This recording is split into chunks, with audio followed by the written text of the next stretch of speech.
बघा तुमचं एक टीममध्ये सांगतात ते चांगली झाडं.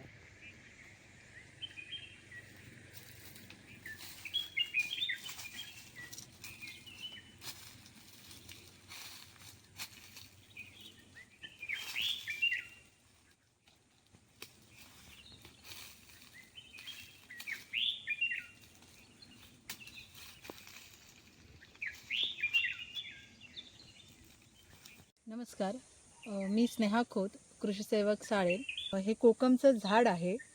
गार्सिनिया इंडिका हे त्याचं सायंटिफिक नाव आहे. कोकमचं झाड हे फक्त कोकणामध्ये सापडतं आणि याचा आयुर्वेदामध्ये खूप महत्त्व आहे.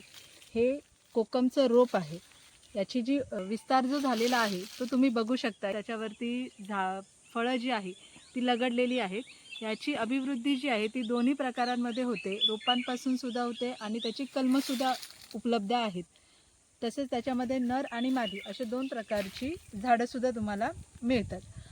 जसं की तुम्ही आता इथे बघताय, हे कोकम रोप आहे. हे अशा प्रकारे उंच वाढत जातं. गोलाकार शाखीय असा त्याचा आकार असतो आणि त्याच्या प्रत्येक फांद्यांना ही कोकमची जी फळं आहेत ती तुम्हाला लागलेली दिसतात. या झाडावरती तुम्हाला दोन प्रकारे फळं दिसत आहेत. हे कच्चं फळ आहे. याचा उपयोग आमचूर बनवण्यासाठी होतो आणि हे गर्द लाल झालेलं जे फळ आहे हे पूर्ण पिकलेलं आहे आणि हे तुम्हाला साधारण मार्च ते मे महिन्यापर्यंत मिळतं. याचा उपयोग तुम्ही कोकम आगळ की म्हणजे याचा रस त्याच्यासाठी होतो. त्याच्यानंतर ज्याचा उपयोग आपण कोकम सिरपमध्ये सरबतासाठी करतो, तसंच सोलकढीमध्ये सुद्धा केलं जातं. तसेच याच्यावरचं जे हे वरचं साल आहे त्याला सुकवून कोकम सोल तयार केलं जातं आणि ते खाण्यासाठी वापरलं जातं. विशेषतः कोकणामध्ये माशाचं सार केलं जातं त्याच्यामध्ये हे वापरलं जातं, जेणेकरून त्यामधली जी ॲसिडिटी आहे ती मेंटेन होईल. हे जे गर्द लाल फळ आहे ते फोडल्यानंतर तुम्हाला म्हणजे तुम्ही पाहू शकताय याच्यामधनं हा रस निघतोय की जो कोकम आगळ म्हणून वापरला जातो आणि हे वरचं साल जे ज्याचं सोल होतं. पण ही जी बी आहे त्याचाही उपयोग होतो आणि याचा उपयोग करून कोकम बटर बनवलं जातं आणि या कोकम बटरचा उपयोग कॉस्मेटिक्समध्ये केला जातो. या कोकम बटरचा उपयोग हा खाण्यासाठी सुद्धा केला जायचा. आपल्याला ही कोकम बटर कसं बनवायचं याची जी पद्धत आहे किंवा पारंपरिक पद्धत आहे या व्हिडिओमध्ये आपण पुढे पाहणार आहोत. कोकमातून बी वेगळे केल्यानंतर ते कोकम बटर तयार करण्यापूर्वी चांगलं राख लावून ते चांगलं उन्हामध्ये, कडक उन्हामध्ये सुकवावे लागतं आणि त्याच्यानंतर त्याच्यावरील टर्फल काढून आतील बी हे बटर करण्यासाठी घेतलं जातं. त्याच्यासाठी असं बियाणं जे आहे ते चांगलं 2 ते 3 वेळा चांगलं धुवून घ्यावं लागतं आणि बांबूच्या टोपलीमध्ये पाण्याचा निचरा होईल अशा पद्धतीने त्याच्यामध्ये ठेवलं जातं. पाण्यानं का धुवावं, तर त्याच्यामध्ये काही वेळा इम्प्युरिटीज असण्याचा संभव असतो किंवा राख लागलेली असते. ती स्वच्छ धुवून आपण बांबूच्या टोपलीमध्ये घ्यायचं आणि पाणी निचरून झाल्यानंतर चुलीवर किंवा गॅसवर पातेले ठेवायचं आणि पातेल्यामध्ये हे बियाणं करपणार नाही अशा पद्धतीनं चांगलं भाजून घ्यायचं आहे. भाजताना प्रत्येक वेळी चांगल्या प्रकारे ते परतवायचं आहे, तरच बियाणं चांगल्या प्रकारे भाजू शकतं.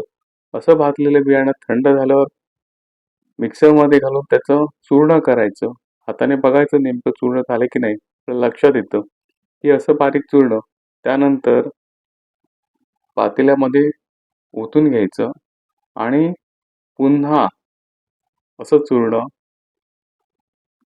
गरम उकळत्या पाण्यामध्ये सगळं टाकायचं आहे आणि आपल्याला थोडा वेळ असं दिसेल की खालून आग चालू असते आणि वरून ते उकळत असतं. अशा उकळलेल्या पाण्यामध्ये एक प्रकारचा असा तेलाचा तवंग दिसायला चालू होतो.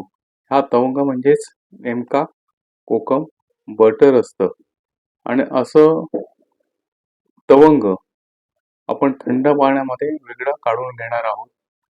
जसं जसं येईल त्याप्रमाणे तो तवंग, तेलाचा तवंग थंड पाण्यामध्ये ठेवून घ्यायचा. मग थोड्या वेळानं आपल्याला थंड पाण्यामध्ये असे गठ्ठे जे आहेत किंवा खडे आहेत, असे आपल्याला खडे दिसतील.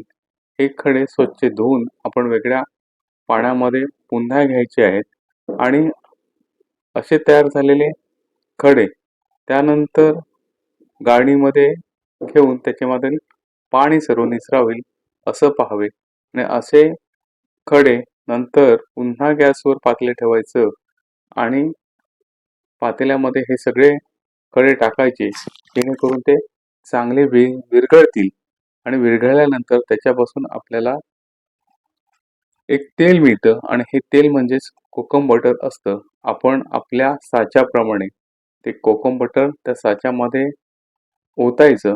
तशा प्रकारे आपल्याला कोकम बटरचे हे कोकम बटर आपल्याला मिळायला चालू होतं. पुढील भागामध्ये आपण गोकृपा अमृत कसे तयार करायचे आणि त्याचे शेतीसाठी नेमके फायदे काय हे जाणून घेणार आहोत.